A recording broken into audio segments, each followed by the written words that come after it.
An innocent girl accused of witchcraft by her own stepmother. Why? Because she had a rare gift, one the world didn't understand. Banished from her village, homeless, rejected, and wandering the streets. But destiny had not forgotten her. One day she crossed paths with a heartbroken billionaire whose only daughter had been crippled since birth.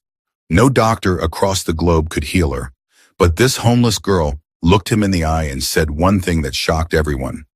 "Sir, I can make your daughter walk again." Was she crazy or chosen? Can a girl with no education do what the world's top doctors failed to do? Well, get ready to find out. Because this isn't just a story. It's a journey of pain, purpose, and an unforgettable miracle that will leave you speechless. So grab your popcorn, sit back, and whatever you do, don't click away. You need to see how this one ends. And if you're just joining us, hit that subscribe button, give this video a thumbs up, and turn on the bell so you never miss powerful stories like this one. Let's dive in. Chief Peter stood in the middle of his private gym, staring at the treadmill like it had just insulted him. Beside him, Princess sat quietly in her custom wheelchair. 17 years old, legs complete, not a single scar or defect. And yet, she had never walked, not one step. "You don't have to push me, Daddy," she said, her voice soft. "I'm not pushing," he replied quickly. "I'm just trying." "Trying what?" He had no answer. The gym was filled with equipment from Italy, machines that cost more than most families earned in a year. All useless. Doctors had flown in from London, Cape Town, Atlanta, neurologists, orthopedic surgeons, spiritualists. One had even claimed her bones were cursed by ancestral spirits. Chief Peter tried everything. Nothing worked. The last specialist from Germany had said it bluntly on the phone just yesterday. "Your daughter's condition defies science. Her muscles function, her nerves respond, but she will never walk." He had hung up without a word. In a different world, just hours outside the city, Amaka bent over a wooden mortar, pounding bitter leaves under the sun. Her fingers were stained green, her palms raw from work. She was only 16, but she looked older. Life had shaped her bones early. "Faster!" Mama Nkechi barked from inside the house. "Do you want to sleep without food?" Amaka didn't respond. She knew the routine: pound, sweep, wash, repeat. The more silent she stayed, the fewer slaps she received. Orphaned at 5. Taken in by a stepmother who never hid her hatred. And worst of all, Amaka was different. She had a strange gift. Sick people came to her. Sometimes by accident, sometimes whispered about. She would crush herbs, give instructions, and they got better. Rashes disappeared, pain stopped, fevers broke, but instead of praise, she got fear. "She's not normal," neighbors said. "Be careful, that girl sees things in her sleep." Once she healed a child who was choking. 2 days later, the boy's mother said Amaka used spirit water. From that day, she was labeled witch girl. Still, Amaka never defended herself. Her power confused even her. She never asked for it, but it had cursed her all the same. Back in Banana Island, Chief Peter joined Princess for breakfast in silence. The table was lined with imported fruits, golden cutlery, and hand-wrapped pastries. He watched her pick at a croissant without eating. "Would you like something else?" he asked. "No, should I?" "No, Daddy, I'm okay." He hated how normal their routine had become. He pushed his plate aside and leaned in. "Would you like to go out tomorrow anywhere?" She looked up, surprised. "Out?" "Yes, maybe the park? You haven't been out in a while." She nodded slowly. "Okay, just to see other people." Running. His heart tightened. Every little reminder of what she couldn't do cut deeper. That same night, Amaka sat outside her stepmother's hut, staring at the sky. She hadn't eaten. There was no dinner for her that day. Mama Nkechi said the yams weren't enough. She closed her eyes, tired. Then it came. Not a dream, a vision. A man in a black suit, grief in his eyes, standing beside a girl in a wheelchair. Her legs still, her face pale. In the vision, Amaka stood before them and said, "I can make her walk." Then the man knelt crying, and the girl rose. Amaka gasped and opened her eyes. Her heart pounded. It wasn't just a dream. It felt like a command. Mama, she called softly, I saw someone. I think, I think I'm supposed to help them. What nonsense again? Mama Nkechi snapped. You want to wake up the spirits with your madness? I saw a girl who couldn't walk. I saw myself helping her. A man, her father, he looked like a rich man. Mama Nkechi's face hardened. So now you want to use your powers to charm rich people? Eh? So that they will serve you? You want to become madam overnight? Amaka tried to explain. It's not like that. But she didn't finish. The slap came hard. If I hear you mention that dream again, I'll bury you next to your dead mother. Amaka turned away, but deep inside she knew something had started. The world was about to change. The next morning, Amaka woke with a pounding heart. She hadn't slept well. The dream was still vivid, the man in the black suit, the wheelchair girl, the words she spoke. I can make her walk. It was haunting her, pulling at her spirit like a rope. In the kitchen, Mama Nkechi dropped a pot on the floor. Lazy witch, still in bed? You want to become madam in your dreams, Abi? Amaka came out quietly and picked up the pot. Her head was still spinning from the vision. Something is coming, she said under her breath. Mama Nkechi laughed. Something is coming, and it's carrying broom to sweep you away. But Amaka wasn't listening. She had another vision right there, eyes wide open. This time the man in the suit was kneeling, begging her not to leave. It faded in seconds. Her hands trembled. That same morning, Chief Peter sat in his office with his lawyer and his private doctor. She's been checked in South Africa, India, even Switzerland, the doctor was saying. Her nerves are fine, her bones are healthy, her spine is aligned, but still, nothing. The lawyer leaned in. Sir, forgive me, but maybe it's time to accept she may never walk. Chief Peter said nothing. His eyes were on Princess, who sat by the window of the lounge, legs still, eyes distant. She's not just my daughter, he muttered. She's all I have. The lawyer rose, embarrassed. We'll take our leave. Alone again, Chief Peter walked over to Princess. Are you sure you still want to go out today? She nodded without hesitation. He looked at her for a long time. Okay. Back in the village, Amaka was washing clothes when a woman from the next compound came running. Amaka, you're the one that sees things, Abi? Amaka stood still. Why? It's Chief Eze. He's sick, shaking, can't breathe well. Amaka's heart skipped. That name, that face, in her dream last week, she had seen Chief Eze clutching his chest. She told Mama Nkechi immediately. Mama, Chief Eze is going to die. I saw it. He needs to check his blood pressure. Maybe something is wrong with his heart. Mama Nkechi burst into laughter. You've started again? You want to kill the chief too? I'm not killing him. I saw it. He needs to go to the hospital. Should I carry you there so you can rub his chest too? Amaka shook her head and went quiet. That evening, Chief Eze collapsed in his compound. By morning, he was dead. No one expected it. He was healthy, no medical history, no warning signs, except Amaka's. By noon, the whole village was buzzing. She predicted it. She's the one who said it. What kind of child sees death like that? A group of elders gathered. Mama Nkechi was summoned. She told them everything. How Amaka had dreams, how she healed people with plants, how animals behaved strangely around her. She even talks to herself sometimes, Mama Nkechi added with a dramatic gasp. I'm afraid to live with her. I fear for my life. That was all they needed. By dusk, angry voices surrounded the house. Bring her out. She must go. Witch, murderer, Amaka tried to explain. I didn't kill him. I only warned. But her words drowned in the chaos. Mama Nkechi opened the door and threw a torn nylon bag at her. Leave my house, witch. Go and find your place among the spirits you talk to. Amaka didn't fight. She picked up her bag and walked away. Alone. By the time night fell, she was sitting by the back wall of the market, with a sack under her head and mosquitoes biting her legs. She hadn't eaten. She hadn't cried. She just kept seeing that man in the black suit in her mind again. This time he wasn't kneeling. He was staring at her, waiting. And in her chest, something whispered, Go. Meanwhile, in Banana Island, Chief Peter parked his SUV outside the city's most luxurious children's park. He opened the door for Princess and carried her gently into her wheelchair. She smiled, taking in the sound of children running, laughing, living. For the first time in a long time, she didn't look sad. Chief Peter stood quietly beside her. For a brief moment, he forgot the pain, until a thought crept in. What if this is her life forever? He shook it off and smiled. You look happy.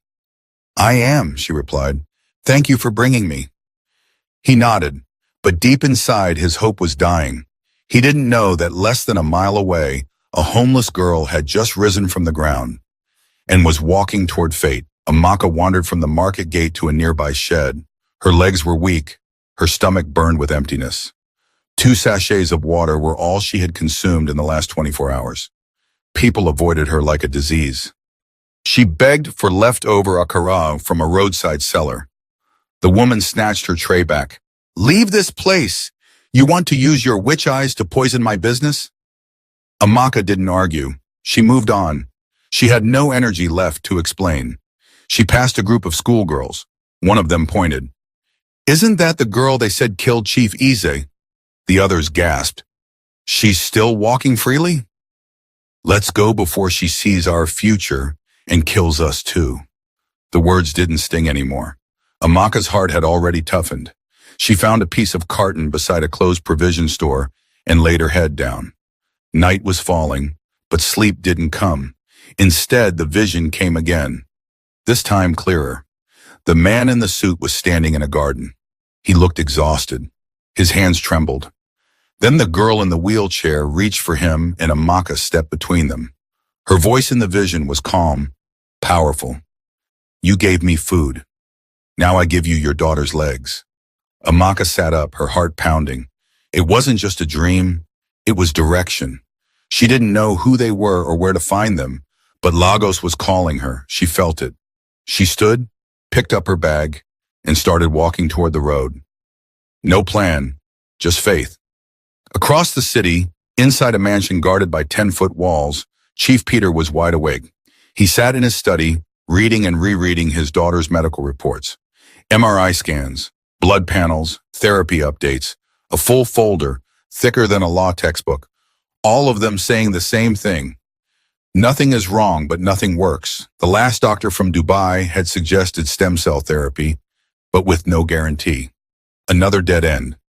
He turned to a framed photo on the shelf, Princess, age 5, in a wheelchair, wearing a crown from a birthday party. She was smiling, but Chief Peter could still see the pain behind her eyes. His driver knocked gently. Sir, sorry, a message just came from your cardiologist. He said your blood pressure is too high. You need to rest. I'll rest when she walks, he said quietly. Sir? Never mind, go.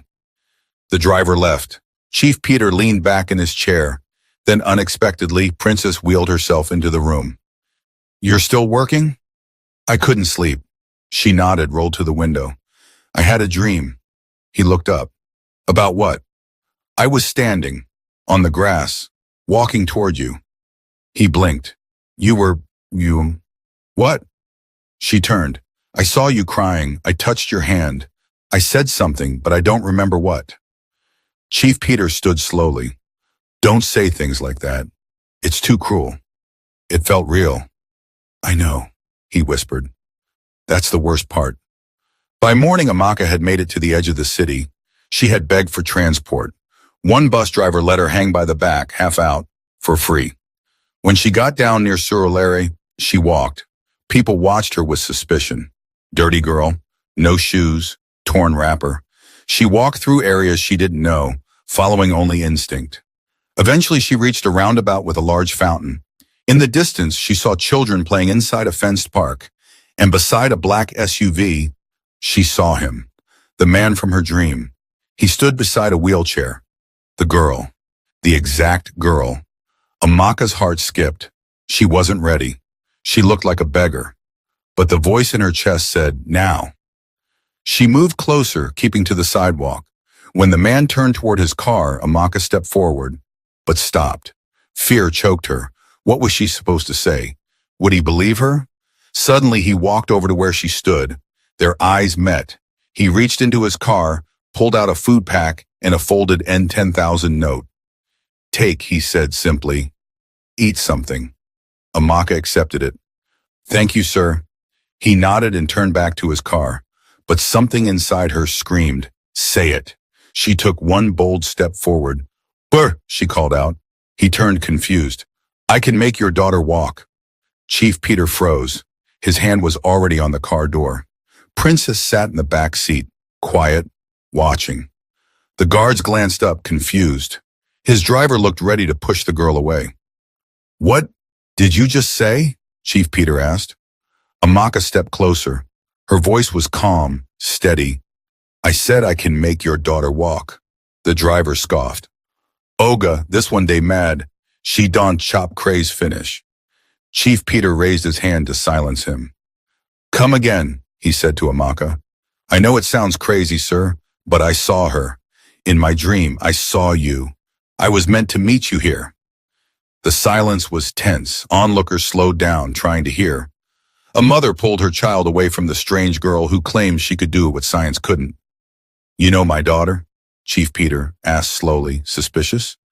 I've never seen her before today, but I saw her in my sleep. She was in a wheelchair. You were crying. I was standing in your garden. That shook him.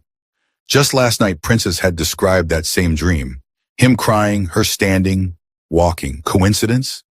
Or something deeper? The driver leaned in again. Sir, with all due respect, this is Lagos. This girl fit be ritualist. Amaka turned toward him. If I was evil, would I stop you from driving away? Chief Peter took a step back and studied her closely. Dirt streaked her skin. Her slippers were torn. Her wrapper was tied with a knot at the waist. But there was no fear in her face. No shame either. Just clarity. Princess opened the car door slowly. Daddy, she looks familiar. He turned. I think she was in my dream too. Now his heart started to race. This was too much. Two strangers, same dream. He turned back to Amaka. If you're playing games, I'm not, she said. I don't want your money. I don't want anything. Just take me to your house. Why?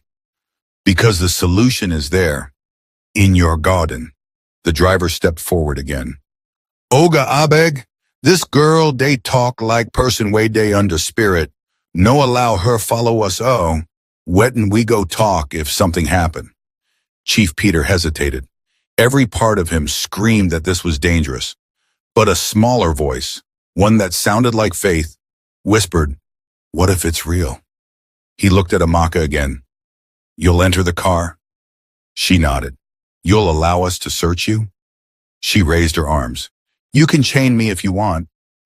Princess spoke up. Please, Daddy, just try.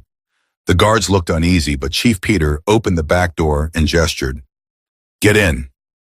Amaka climbed in quietly. The driver shook his head in disbelief and started the engine. The drive to Banana Island was quiet. Princess stared at Amaka with quiet curiosity. Amaka stared out the window, focused. Chief Peter kept glancing at the rearview mirror, watching both of them. He didn't know what to expect.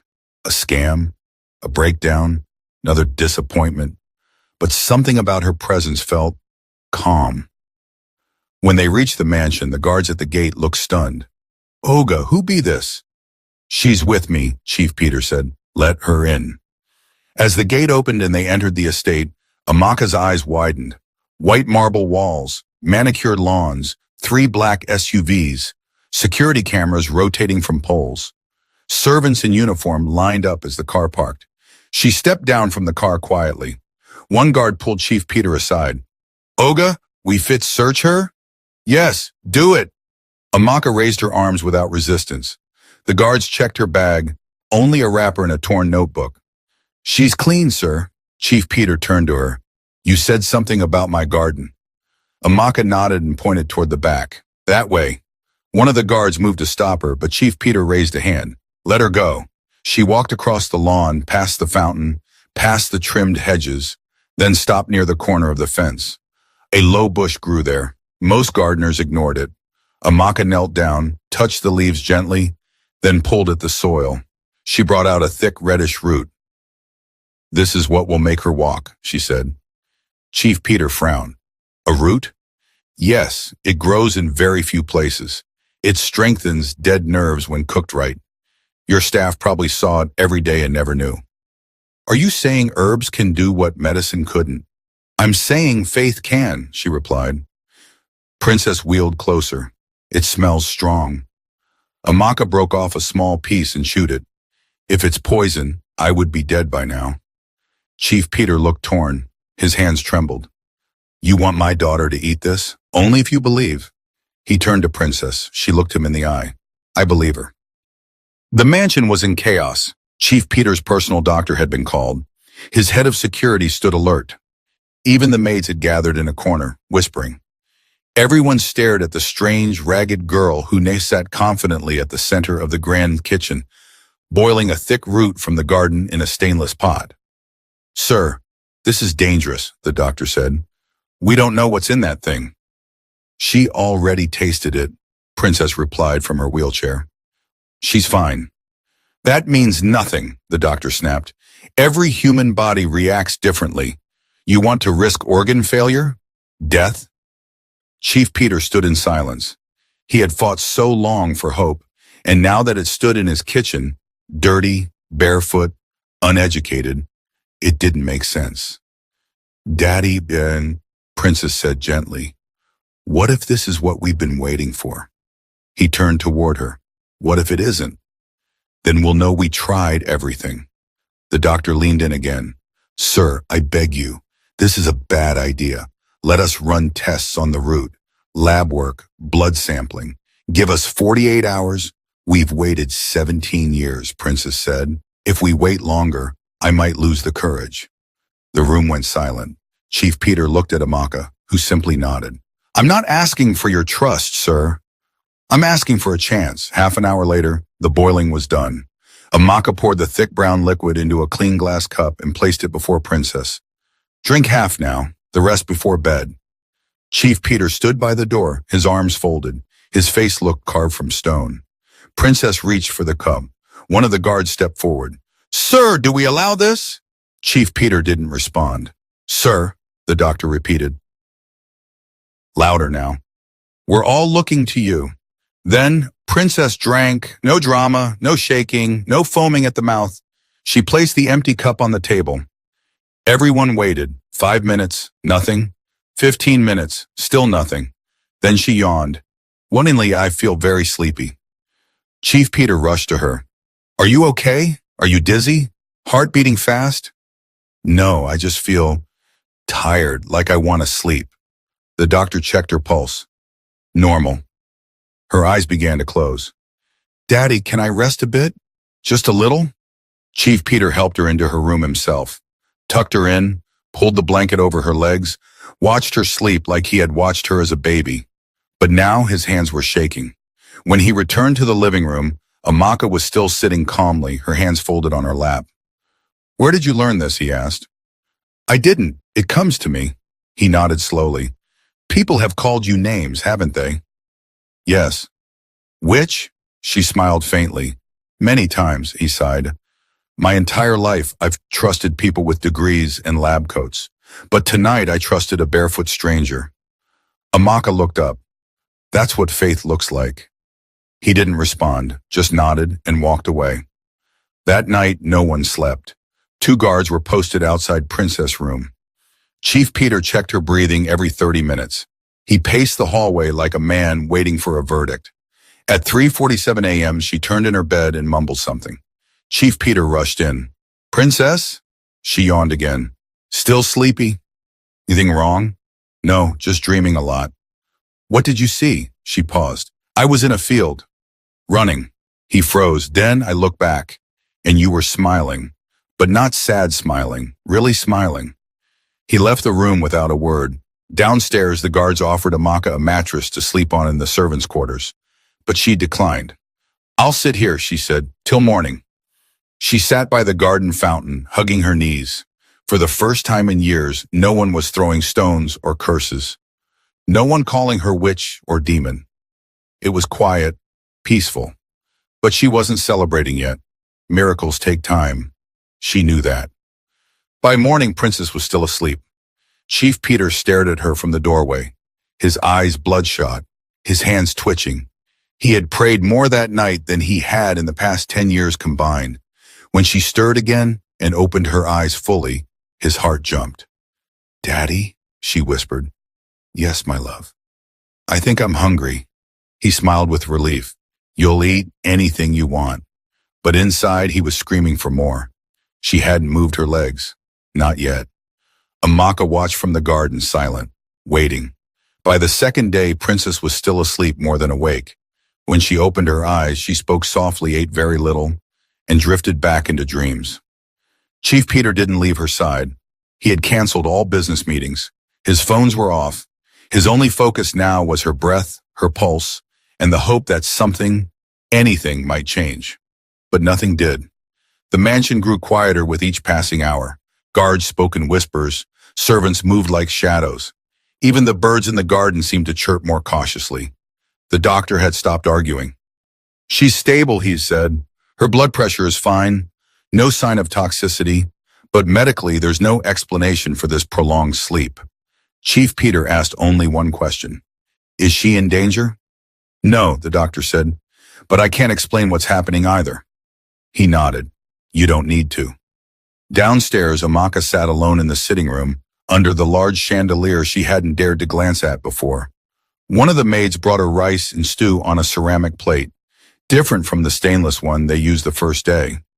They were warming up to her, but the stares remained. The suspicion, the silent judgment. She heard them whisper at night. What if she poisoned the girl slowly? She hasn't even touched the Bible since she came here. Witch or not, something is off. Amaka didn't respond. She knew how this worked. She had lived it all her life. People fear what they can't control, especially when it wears rags and doesn't speak their language. What hurt wasn't the whispers. It was the silence of the man who brought her here. Chief Peter hadn't said a word to her in over 24 hours. He didn't ask how she was, didn't even look her way. That was the price of belief. Faith sounded beautiful in books, but in reality, it felt like being watched by everyone and trusted by no one. On the third day, Chief Peter finally came downstairs. His eyes were sunken, his shirt untucked. He looked like a ghost of the man who ran a billion-naira empire. He walked up to Amaka. She stood immediately. "Still nothing," he said, voice low. Amaka nodded once. "It's not time yet. You said the solution was in my garden." It was. But she's not walking. Not yet. His jaw clenched. "Give me something. A sign. A reason to believe." She looked at him directly. "Do you remember what you gave me the day we met?" He paused. "Food. And 10,000 naira. Exactly. You gave freely to someone the world ignored. No camera. No intention. Just kindness. And that moment was your offering. You planted the seed. You didn't know it, but your miracle began before I opened my mouth." Chief Peter said nothing. "You're looking for results, but faith doesn't start with outcomes. It starts with obedience, Waomis." He swallowed hard. "You sound like a prophet." "I'm not." "Then who are you?" She smiled faintly. "A girl God didn't forget." That night, something changed. Princess stirred restlessly in her sleep. She whispered things they couldn't understand. At one point, she cried out softly, "Stop pushing me. Let me stand on my own." Chief Peter rushed in.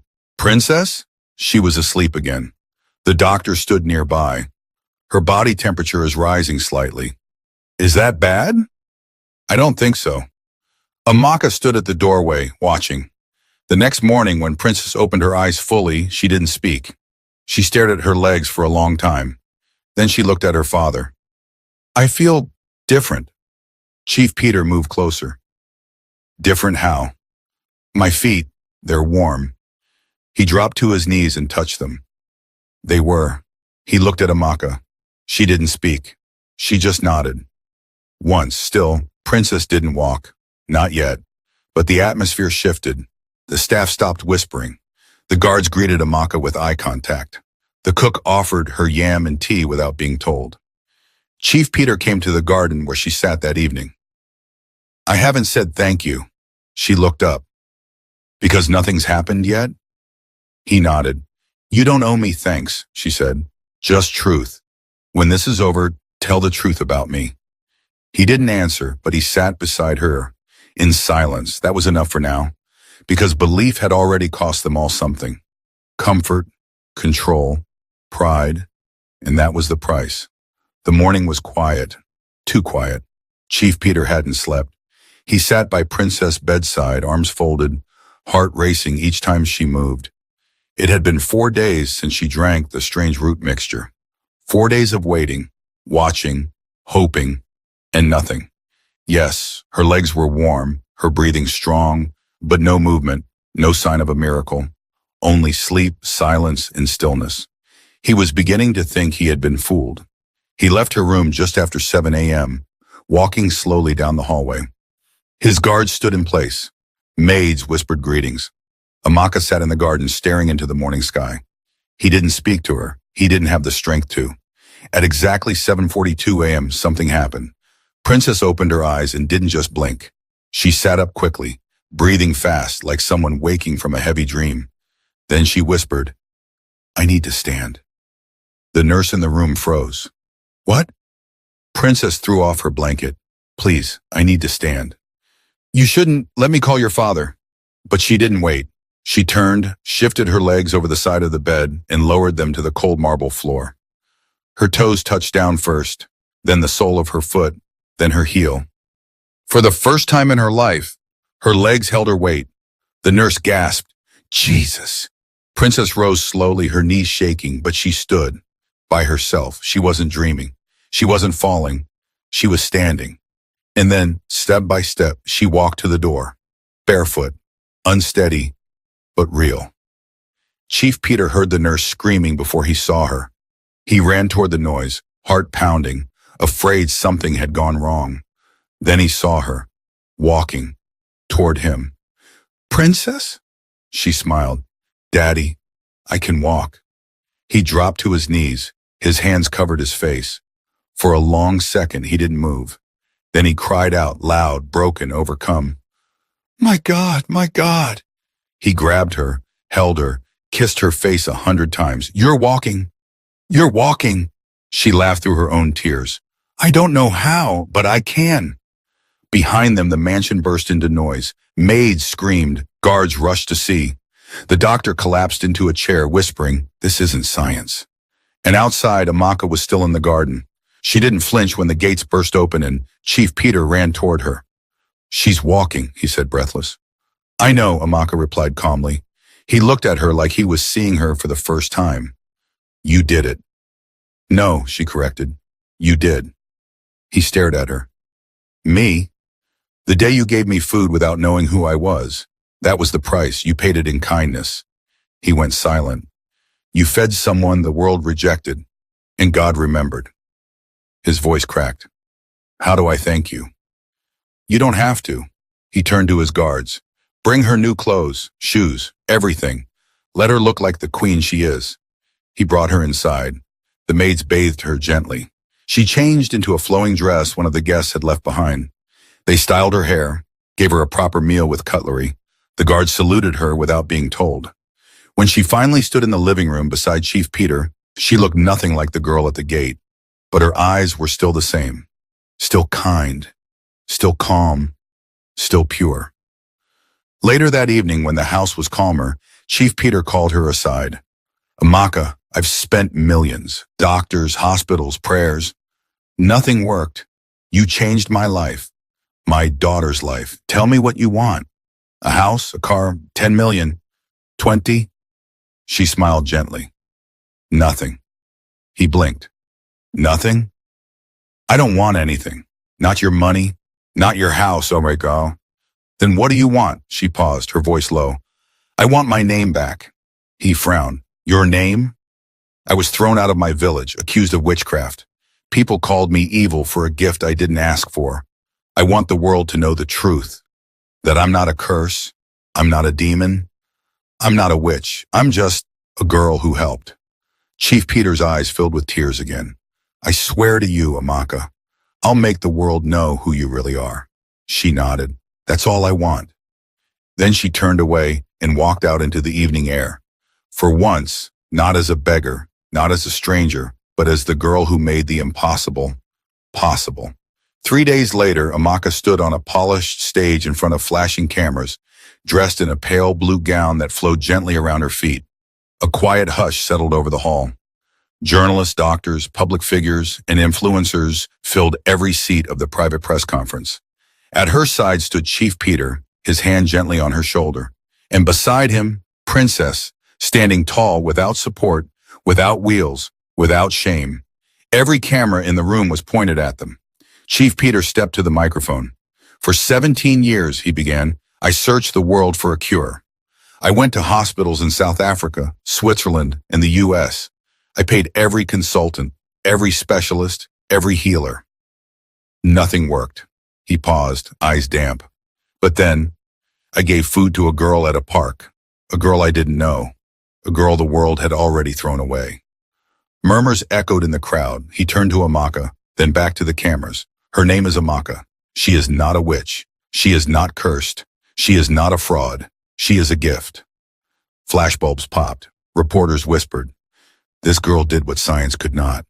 She gave me back my daughter, and all she asked in return was to be cleared of the lies the world pinned on her. He stepped aside. Amaka stood still for a moment, then approached the microphone. She cleared her throat softly. Most of you don't know me, and maybe some of you don't believe what you've heard. That's okay. I've lived most of my life being doubted. She looked down for a second, then lifted her chin. I didn't go to school. I didn't grow up in a mansion. I never saw my parents live long enough to explain why I am the way I am. All I know is people come to me sick, and sometimes, somehow, they leave better. She paused, but instead of being called gifted, I was called a witch. The room went silent. They threw me out of my village. I begged for food. I slept near market gutters. Nobody wanted to touch me. Nobody wanted to believe me. But Chief Peter believed enough to give me food when I was starving. And his kindness was the beginning of everything. She turned and looked directly at the cameras. So, to anyone who's ever been rejected, abandoned, labeled by fear, this is for you. You are not a curse. You are not invisible. And your voice matters. The crowd stood up. Some clapped. Some cried. Princess walked over and hugged Amaka tightly. Cameras captured it all. Later that night, Chief Peter brought Amaka to the rooftop terrace of his home. The moon was bright. The breeze carried the scent of flowers. I've cleared your name in the press, he said, but I want to do more. Amaka shook her head. You've done enough. No, he said firmly. I'm not done. I want to sponsor your education. I want to build a foundation in your name, a center for gifted children who don't fit the world's mold. Let them find their voice too. Amaka turned to him, stunned. Why? Because when you healed my daughter, you also healed something in me. Tears filled her eyes, but she didn't let them fall. I don't want to be famous, she said. You won't be, but you will be free, respected, protected. She nodded slowly, and for the first time in her life, she believed she belonged somewhere. Back in the village, the same people who once spit at her name now gathered around radios and televisions. Isn't that the same Amaka that used to walk barefoot? She's the one that healed a billionaire's daughter. I always said that girl was special. Mama and Kichi sat alone on her porch, arms crossed, face blank. No one came to her compound. No one offered her yam or gossip. Silence had become her closest friend. Shame is always loudest in the mouths of those who once shouted lies. Weeks passed. Amaka began classes in a private learning center. She lived in a modest apartment funded by Chief Peter's foundation. Princess visited her often. They became close, like sisters. One day during a small outing, a child with a limp was brought to Amaka by a desperate mother. The woman knelt. Please, I heard what you did. Help us. Amaka looked at the boy, then knelt before him. She smiled. I'll try. Because the world had silenced her once. But now, she had become a voice for the voiceless. Moral of the story, kindness has power beyond understanding. A simple act of compassion can unlock miracles no amount of money or education can achieve. The world often rejects what it doesn't understand, but truth, when revealed, silences every lie. Never underestimate the value of a good heart, even when it comes in rags. We hope you were moved by this powerful story. Now it's your turn. Share your thoughts in the comments. What touched you the most? What lesson are you taking with you today? We read every comment and truly value your voice. And guess what? A brand new, emotional, and life-changing story is dropping in just a few days. So if you haven't already, hit that subscribe button and turn on the notification bell so you'll be the first to watch it the moment it drops. If this story inspired you, don't forget to give it a like and share it with your friends and family. Let's spread these lessons of love, hope, and redemption together. Thank you so much for watching. God bless you, and see you in the next story.